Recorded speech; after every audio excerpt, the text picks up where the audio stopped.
കിഴക്കുഭാഗത്ത് ബംഗാൾ ഉൾക്കടലും പടിഞ്ഞാറു ഭാഗത്ത് ഇന്ത്യൻ മഹാസമുദ്രവും യോജിക്കുന്ന മനോഹരമായ പ്രകൃതിയുടെ സൃഷ്ടി ധനുഷ്കോടി. എന്നാൽ ഇന്ന് പ്രേതനഗരമായി അറിയപ്പെടുന്നു. ഇന്ത്യയിലെ തമിഴ്നാട് സംസ്ഥാനത്തിലെ രാമേശ്വരം എന്ന ദ്വീപിൻ്റെ തെക്കു കിഴക്കേ അറ്റത്തായി സ്ഥിതി ചെയ്യുന്ന ഉപേക്ഷിക്കപ്പെട്ട ഒരു പട്ടണമായി മാറിയിരിക്കുന്നു.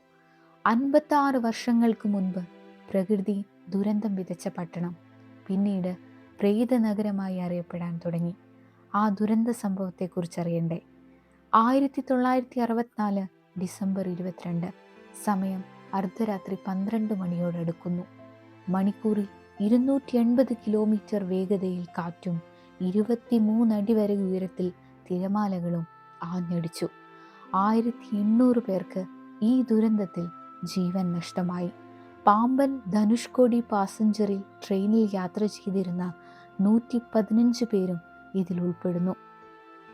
ചുഴലിക്കാറ്റ് പാമ്പൻ പാലത്തെയും ധനുഷ്കോടി എന്ന നഗരത്തെയും നാമാവശേഷമാക്കി. നഗരവാസികൾ ആ പട്ടണം ഉപേക്ഷിച്ചു പോയി. തമിഴ്നാട് സർക്കാർ ധനുഷ്കോടിയെ ഒരു പ്രേത നഗരമായി പ്രഖ്യാപിച്ചു. ഒരു രാത്രി കൊണ്ട് നിരവധി മനുഷ്യരുടെ സ്വപ്നങ്ങൾ തകർന്നടിഞ്ഞു. ചുഴലിക്കാറ്റ് മൂലമുണ്ടായ ആകെ നാശനഷ്ടം $150 മില്യൺ ആണെന്ന് കണക്കാക്കപ്പെടുന്നു.